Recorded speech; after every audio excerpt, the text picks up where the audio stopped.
Assalamualaikum warahmatullahi wabarakatuh, teman-teman. Alhamdulillah, suara Liza masih diberi kesempatan oleh Allah Subhanahu wa Ta'ala dan masih bisa bercerita buat teman-teman. Dan hari ini, teman-teman, suara Liza akan menceritakan sesosok wanita mulia yang tertera dalam Al-Quran, yaitu Sayyidah Asiyah, teman-teman. Dan teman-teman, tentang Sayyidah Asiyah ini memang dikatakan oleh Nabi SAW termasuk salah satu dari 4 wanita penghulu surga, teman-teman, yaitu Sayyidah Maryam binti Imran, Sayyidah Khadijah binti Khuwailid, terus kemudian ada Sayyidah Fatimah binti Rasulullah Shallallahu Alaihi Wasallam, dan juga beliau ya, Sayyidah Asiyah. Nah, jadi teman-teman, di luar wanita-wanita yang dikatakan Nabi barusan, bukan berarti mereka nggak mulia, seperti halnya macam Sayyidah Aisyah ya. Karena beliau tidak termasuk yang dikatakan Nabi sebagai wanita-wanita penghulu surga, bukan berarti beliau itu nggak mulia. Seperti halnya para nabi, teman-teman. Ada nabi yang digolongkan oleh Allah Subhanahu wa taala sebagai ulul azmi, nabi yang termasuk ulul azmi. Nah, teman-teman, bukan berarti nabi yang nggak termasuk ulul azmi itu nggak mulia, teman-teman. Hanya saja memang di situ Allah memberikan kekhususan, teman-teman. Begitu juga dengan halnya wanita-wanita tersebut ya.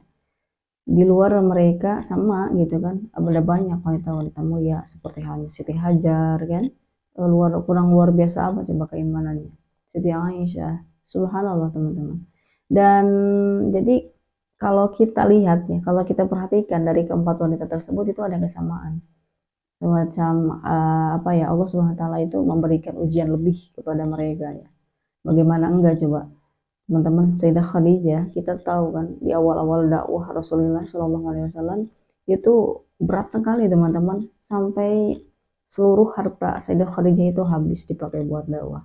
Terus bukan hanya itu saja, teman-teman, Sayyidah Khadijah itu sama Rasulullah itu kan sampai diboikot kan, sampai diasingkan, teman-teman, di apa, dan itu tuh sampai membuat Sayyidah Khadijah dan Rasulullah itu merasakan lapar yang lama gitu, dalam waktu yang lama, berhari-hari sampai kurus kering tubuh mereka itu. Dan begitu juga halnya Sayyidah Fatimah, teman-teman. Beliau menyaksikan semua itu, perjuangan baginda Nabi SAW, beratnya dakwah beliau gitu kan, menyaksikan ayahnya itu diperlakukan tidak senonoh oleh, tidak manusiawi oleh kaum-kaum kafir saat itu. Kemudian juga kita tahu Sayyidah Maryam ya, beliau hidup di zaman yang banyak sekali kerusakan, teman-teman. Terus kemudian Allah uji beliau dengan apa? Dengan dia mengandung terus melahirkan seorang anak tanpa adanya seorang suami. Kebayang gak, teman-teman? Seorang wanita mulia tidak pernah ketemu sama laki-laki manapun, tidak pernah tersentuh gitu ya, bisa melahirkan, memiliki seorang putra tanpa memiliki suami. Bagaimana coba fitnah yang beliau terima dari kaumnya saat itu kan? Begitu juga dengan Sayyidah Asiyah, teman-teman. Kali ini kita akan mencoba menceritakan bagaimana Sayyidah Asiyah ini diuji oleh Allah Subhanahu wa taala sebagai wanita. Nah, teman-teman, tentang Sayyidah Asiyah ini memang nggak banyak sih yang diceritakan bagaimana dia tuh sebelum menikah dengan Firaun.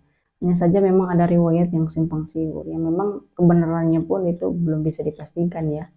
Yang jelas Sayyidah Asiyah ini, teman-teman, memang diceritakan dalam Al-Quran sebagai sosok wanita mulia yang meneguhkan, yang teguh keimanannya gitu kan. Nah, teman-teman, tentang Sayyidah Asiyah ini, saya pernah mendengarkan Umi Fairuz menceritakan tentang beliau, pernah mengisahkan tentang beliau bahwasanya ternyata Sayyidah Asiyah ini masih keturunan mulia, teman-teman.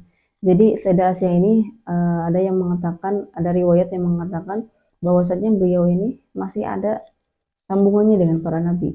Hanya saja memang tidak dijelaskan ya nyambungnya ke nabi siapa-siapanya gitu. Cuman memang ada riwayat yang mengatakan hal seperti itu. Dikatakan juga, teman-teman, Sayyidah Asiyah ini saat mau dinikahin oleh Firaun itu dia nggak mau. Dia menolak, teman-teman. Karena memang tahu bahwasanya Firaun ini dikenal sebagai orang yang apa ya, suka berbuat kezaliman, teman-teman. Sampai akhirnya Firaun ini harus menggunakan keluarganya. Jadi maksudnya Firaun ini mengancam Siti Asia dengan menggunakan keluarganya. Kalau nggak, Siti Asia nggak mau menikah dengan Firaun, Firaun itu akan menyakiti keluarganya gitu. Nah, mau nggak mau akhirnya Siti Asia itu tuh ya menikah dengan Firaun, teman-teman. Memang Firaun ini sangat mencintai Sayyidah Asiyah, teman-teman. Dia sangat menyayangi Sayyidah Asiyah, terus apa-apa yang diminta sama Sayyidah Asiyah itu kayak kayak dikabulkan gitu ya. Dipenuhi permintaan Sayyidah Asiyah. Dan pada awal-awal menikah dengan Firaun itu dia belum beriman, teman-teman. Belum beriman. Sampai akhirnya ada suatu kisah, teman-teman, yang menjadi awal mula Sayyidah Asiyah ini beriman kepada Allah Subhanahu wa taala. Itu diceritakan dalam Al-Qur'an, Quran surat Al-Qasas kalau nggak salah, teman-teman. Nah, jadi Firaun itu kan apa ya, berbuat kerusakan, teman-teman. Berbuat ya hal yang apa ya, hal tidak manusiawi saat itu. Beliau menganiaya Bani Israel. Bahkan bukan hanya menganiaya, teman-teman. Dia tuh sampai membunuh anak laki-laki atau bayi laki-laki yang lahir pada saat itu dan membiarkan anak perempuan tetap hidup. Kenapa dia sampai melakukan hal itu, teman-teman? Jadi dia tuh sempat mimpi dan ditafsirkan mimpinya itu oleh para tafsir mimpinya Firaun ya. Dikatakan bahwa nanti suatu saat nanti akan lahir seorang anak laki-laki yang memang nantinya akan menghancurkan, akan menumbangkan kekuasaan Firaun. Nah, dibilangin seperti itu kan dia nggak mau ya. Dijelasin seperti itu dia nggak mau kekuasaannya itu sampai runtuh. Karena memang kita tahu betapa sombongnya Firaun. Dia tuh sampai pengen diakui sebagai Tuhan dan orang-orang itu mau menyembah eh, disuruh menyembah sama Firaun itu. Nah, dari ketakutan itulah, maka dia melakukan semua itu. Dia membunuh setiap anak laki-laki, membunuh bayi-bayi yang lahir pada saat itu, dan hanya membiarkan anak perempuan tetap hidup, teman-teman.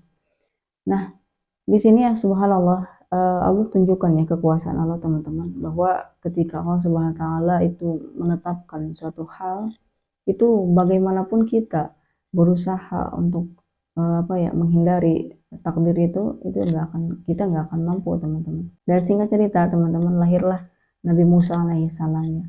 Sama juga nih, teman-teman, Nabi Musa tuh diincar juga sama Firaun. Jadi bayinya Nabi Musa ini diincar juga sama Firaun. Tapi subhanallah, Allah Subhanahu wa taala memberikan ilham kepada ibu Nabi Musa untuk apa, menghanyutkan Nabi Musa ke sungainya. Jadi Nabi Musa itu dimasukkan ke satu wadah dan dialirkan ke sungai.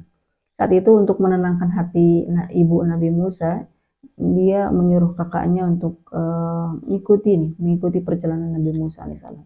Dan subhanallah, teman-teman, uh, bayi Nabi Musa ini ternyata kecantolnya berhentinya malah di kerajaannya Firaun, teman-teman. Dan bahkan yang mengambilnya pun itu adalah istri Firaun sendiri, yaitu Sayyidah Asiyah, teman-teman. Sayyidah Asiyah yang pertama kali melihat Nabi Musa alaihissalam itu dia langsung sayang, teman-teman, langsung jatuh cinta gitu. Karena memang dilihat sama beliau bayi Nabi Musa ini begitu bersih, begitu apa ya, bercahaya gitu kan. Sehingga itu membuat Sayyidah Asiyah ini langsung tertarik sama Nabi Musa alaihissalam. Teman-teman, waktu Fir'aun lihat ya Sayyidah Asiyah ini membawa Nabi Musa alaihissalam itu, sama juga nih, Fir'aun tuh pengen apa ya, pengen langsung membunuh Nabi Musa, teman-teman. Tapi subhanallah, Sayyidah Asiyah ini apa ya, dibimbing oleh Allah Subhanahu wa taala. Dia merayu Fir'aun sampai Fir'aun itu ya nurut sama Sayyidah Asiyah. Dia bilang sama Fir'aun, bayi ini adalah penyejuk mataku dan penyejuk matamu juga. Tolonglah jangan membunuh dia. Tolonglah jangan membunuh bayi ini. Barangkali suatu saat nanti dia bisa berguna untuk kita. Maka kita jadikan anak saja. Nah, akhirnya subhanallah, teman-teman, itulah cara Allah kan ya. Dengan rayuan seorang istri, apa, seorang Fir'aun yang memang dikatakan atau dikenal dengan orang yang sangat keras gitu ya, dia tetap aja luluh, dia tetap aja kalah sama istri. Ternyata memang pengaruh seorang istri itu ternyata memang sangat luar biasa kan, teman-teman. Makanya jadilah, teman-teman, seorang istri yang memang memberikan pengaruh baik kepada suami-suami kalian. Dan akhirnya, teman-teman, Sayyidah Asiyah ini berhasil memujuk Firaun ini untuk tidak membunuh Nabi Musa.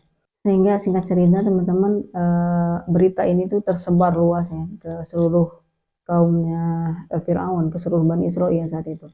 Dan tentu saja, teman-teman, berita ini pun sampai juga ke ibunya Nabi Musa alaihissalam. Sampai akhirnya ibu Nabi Musa alaihissalam itu merasa tenang ya, merasa lega. bahwasanya ada orang yang mau menyayangi Nabi Musa alaihissalam. Dan subhanallah teman-teman, memang oleh Allah Subhanahu wa taala itu diatur sedemikian rupa. Jadi Nabi Musa ini nggak mau nih teman-teman menyusul kepada semua wanita saat itu. Sayyidah Asia udah manggil semua wanita yang kiranya bisa menyusui beliau, tapi tetap aja Nabi Musa itu nggak mau. Sampai akhirnya teman-teman, kakak perempuannya Nabi Musa itu menawarkan kepada Sayyidah Asia bahwasanya ada seorang wanita baik-baik yang barangkali mungkin nanti akan bisa menyusui Nabi Musa. Dan subhanallah teman-teman, dipanggillah wanita tersebut yang tidak lain adalah ibu Nabi Musa sendiri. Sehingga akhirnya disusuilah Nabi Musa alaihissalam gitu kan oleh ibunya sendiri. Dan begitulah teman-teman, Allah Subhanahu wa taala ketika sudah mengatur gitu kan, maka kan tidak akan ada yang bisa menghalangi takdir Allah Subhanahu wa taala. Sebesar apapun kita berusaha, kita tidak akan mampu merubah keputusan Allah teman-teman, merubah takdir Allah teman-teman. Dan akhirnya teman-teman, dirawatlah Nabi Musa alaihissalam dengan penuh cinta, dengan penuh kasih ya. Terus kemudian sampai akhirnya beliau itu tumbuh dewasa dan menjadi seorang nabi. Nah, pada saat beliau sudah menjadi nabi, Nabi Musa alaihissalam diperintahkan oleh Allah Subhanahu wa taala untuk berdakwah. Saat itu teman-teman, Sayyidah Asia ini menjadi orang yang memang langsung beriman kepada Nabi Musa alaihissalam. Tapi saat itu keimanannya itu masih dia sembunyikan ya. Jadi dia itu beriman secara sembunyi-sembunyi teman-teman. Sampai akhirnya ada suatu kejadian, ada suatu kisah yang memang membuat Sayyidah Asia ini semakin kuat keimanannya. Ketika itu Firaun menyuruh para penyihirnya untuk melawan Nabi Musa alaihissalam. Dan Nabi Musa yang memang diperintahkan oleh Allah Subhanahu wa taala untuk berdakwah kepada Firaun dengan membawa sebuah tongkat. Dan tongkatnya itu oleh Allah Subhanahu wa taala dirubah menjadi ular yang menjadi besar, kemudian mencapluki, memakan ular-ular kecil milik penyihir itu. Dan teman-teman, Sayyidah Asia ini memperhatikan, melihat semua kejadian itu. Dan itu semua membuat Sayyidah Asia ini semakin semakin kuat keimanannya teman-teman. Bahkan bukan hanya semakin kuat teman-teman, Sayyidah Asia ini semakin berani menerangkan tentang keimanannya. Dan puncaknya teman-teman, ada sebagian riwayat yang mengatakan bahwasannya keimanannya itu semakin bertambah pada saat dia itu menyaksikan kisahnya Masitoh teman-teman. Kita tahu kan Masitoh ini sebagai seorang tukang sisir ya di kerajaan Firaun. Jadi ketika beliau sedang menyisiri anak perempuannya Firaun, sisirnya tuh jatuh teman-teman. Dan dia tuh secara refleks bilang nama Allah. Dia bilang Bismillah. Dan itu membuat anaknya Firaun itu melongo dan gak nyangka gitu. Sehingga saat mengetahui bahwasannya Masitoh ini beriman, anaknya Firaun itu langsung melaporkan hal tersebut kepada ayahnya Firaun. Dan akhirnya Firaun menghukum Masitoh dengan hukuman yang amat sangat keji teman-teman. Dia tuh sampai dimasukkan ke kuali besar berisi minyak panas beserta dengan keluarganya. Bahkan di situ juga masih ada bayi yang masih menyusu teman-teman. Melihat kejadian hal tersebut ya, Sayyidah Asia ini malah semakin menguat keimanannya. Dia sama sekali nggak takut melihat kejadian ini. Bahkan dia itu sampai berani loh teman-teman, mulai berani mengungkapkan keimanannya. Kalau kita ya kan boro-boro berani mengungkapkan atau menguat keimanannya, kita diancam sedikit aja, kita dengan mudahnya melepaskan keimanan kita, melepaskan akidah kita. Ya kan, kita sering temuin teman-teman, demi untuk mendapatkan suatu pekerjaan, kita bisa dengan mudahnya melepaskan hijab kita.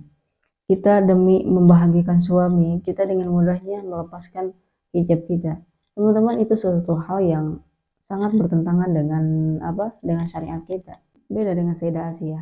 Beliau semakin menguat, semakin berani mengakui keimanannya, teman-teman. Dan tentu saja dengan hal tersebut itu membuat Firaun ini marah, sangat marah. Beda kan ya kalau kita marah sama orang, itu beda dengan kita marah sama orang terdekat kita, sama orang yang kita sayangi kan. Kayak misalkan kita tuh jadi kayak ini orang udah dicintain, ini orang udah disayangin, apa-apa maunya tuh dikabulin. Ini malah khianat gitu maksudnya. Makanya Firaun ini marah besar. Tapi tidak begitu saja teman-teman. Firaun ini berusaha teman-teman untuk bisa mengembalikan agamanya Sayyidah Asyah ini kembali ke agamanya Firaun lagi. Tapi teman-teman, Sayyidah Asyah ini memang udah apa ya, udah tertancap ya keimanannya begitu dalam dalam hatinya. Sehingga dia itu nggak bisa berubah. Dia tetap beriman dan dia tidak takut dengan ancaman-ancaman yang diberikan oleh Firaun. Akhirnya teman-teman, Firaun ini apa namanya, menghukum Sayyidah Asyah. Bagaimana coba? Dia diikat tangannya. Kedua tangannya tuh diikat. Kedua kakinya pun diikat teman-teman. Bahkan sampai akhirnya dia tuh dijemur ya, dijemur di teriknya matahari. Teman-teman jangan bayangin ya, teriknya matahari, panasnya Mesir saat itu sama kayak panasnya di kita. Itu beda jauh teman-teman. Kalau di sana panasnya itu benar-benar panas teman-teman. Beda sama di kita. Teman-teman, Firaun melakukan hal tersebut itu kan demi membujuk keyakinannya, demi menyabet lagi keyakinannya Sayyidah Asyah. Tapi subhanallah teman-teman, itu sia-sia saja bagi Firaun. Sayyidah Asyah tetap kukuh dengan keimanannya. Nah, kemudian teman-teman ada riwayat yang mengatakan bahwasanya ketika Sayyidah Asyah dihukum seperti itu gitu ya, beliau langsung berdoa. Jadi di sini Allah Subhanahu wa taala mengumpamakan istrinya Firaun ini, Sayyidah Asyah ini sebagai perumpamaan orang yang beriman kepada Allah Subhanahu wa taala. Jadi dia berdoa kepada Allah, "Ya Rabb, bangunkanlah untukku sebuah rumah di sisimu dan jauhkanlah aku darinya dan dari kaum-kaum yang zalim," teman-teman. Jadi maksudnya dia berdoa di tengah-tengah hukuman seperti tadi ya, dijemur di tengah-tengah teriknya matahari, sehingga subhanallah Allah mengirimkan teman-teman, Allah mengirimkan malaikat Jibril untuk menaungi Sayyidah Asyah sehingga beliau tidak merasakan sama sekali kepanasan.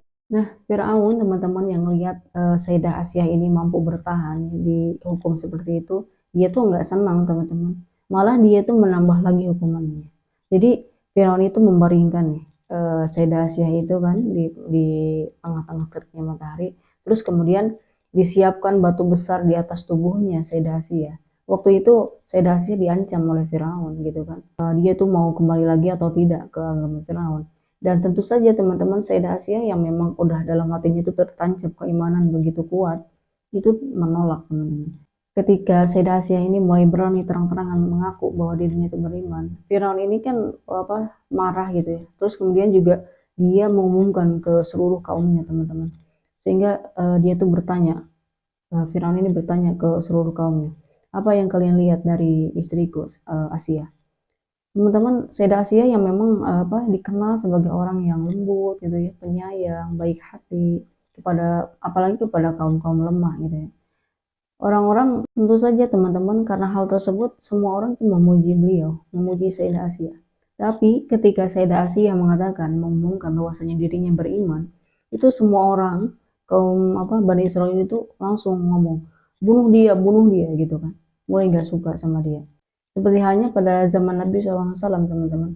Sebelum Nabi apa berdakwah gitu kan, dia oleh kaum jahiliyah itu, oleh kaum musyrikin itu kan dibilangnya asid apa al-amin, al-amin. Orang yang baik, orang yang terpercaya gitu kan. Tapi pada saat Nabi berdakwah, menyeru kebaikan, apa coba? Nabi SAW malah dianiaya. Nabi SAW malah bahkan diusir, diasingkan teman-teman. Sama juga dengan halnya Sayyidah Asyah teman-teman. Kaumnya itu malah membenci dan nyuruh bunuh dia gitu kan. Sehingga akhirnya Firaun ini menghukum Sayyidah Asyah ini dengan hukuman kedua. Jadi teman-teman ketika Firaun ini meletakkan batu besar di atas tubuhnya Sayyidah Asyah. Nah, itu Sayyidah Asyah mulai berdoa kepada Allah Subhanahu wa taala dengan doa seperti tadi, teman-teman. Jadi maksudnya ada riwayat yang mengatakan juga beliau berdoa seperti itu pada saat Sayyidah Asyah ini memang dihukum di hukuman kedua, teman-teman. Nah, dalam riwayat ada yang mengatakan teman-teman bahwasanya ketika Sayyidah Asyah itu udah berdoa seperti itu, dia itu langsung diperlihatkan oleh Allah Subhanahu wa taala rumahnya di surga yang memang dijanjikan oleh Allah Subhanahu wa taala. Nah, ketika udah ngelihat hal tersebut, Sayyidah Asyah ini apa ya, tersenyum teman-teman. Sehingga Firaun yang melihat kejadian itu apa ya, dia tuh marah teman-teman, marah. Ini orang kok mau dibunuh malah tersenyum gitu kan.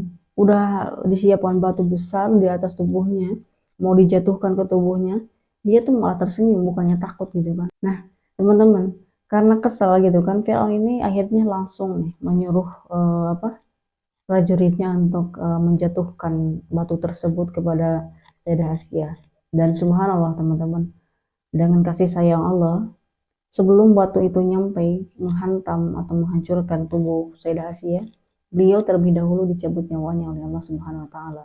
Sehingga beliau itu tidak merasakan kesakitan, teman-teman. Jadi teman-teman, tentang Sayyidah Asia ini memang berakhir di situ, dan memang dikatakan Sayyidah Asia ini wafat dalam keadaan syahid karena memang mempertahankan keimanannya dan teguh mempertahankan keimanannya gitu. Nah, teman-teman, dari setiap kisah, dari setiap cerita itu banyak sekali pelajaran yang bisa kita ambil. Begitu juga dengan kisah Sayyidah Asia ini, teman-teman. Jangan sampai kita tuh menjadikan cerita ini hujah ya. Jadi kalau misalkan ada orang yang mengatakan bahwasanya diperbolehkan nih seorang wanita muslimah menikah dengan seorang laki-laki yang kafir, itu sama sekali tidak benar, teman-teman. Sama sekali tidak benar. Itu syariatnya di mana coba, teman-teman? Dan tentu saja teman-teman, kita juga bisa belajar kepada beliau bagaimana keteguhan iman seorang wanita, seorang istri menghadapi seorang suami yang benar-benar kafir, benar-benar zalim, teman-teman. Kita tidak bisa begitu saja menanggalkan keimanan kita demi mengikuti keinginan suami, teman-teman.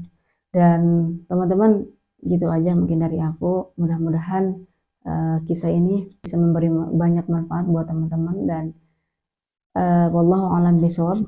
Assalamualaikum warahmatullahi wabarakatuh.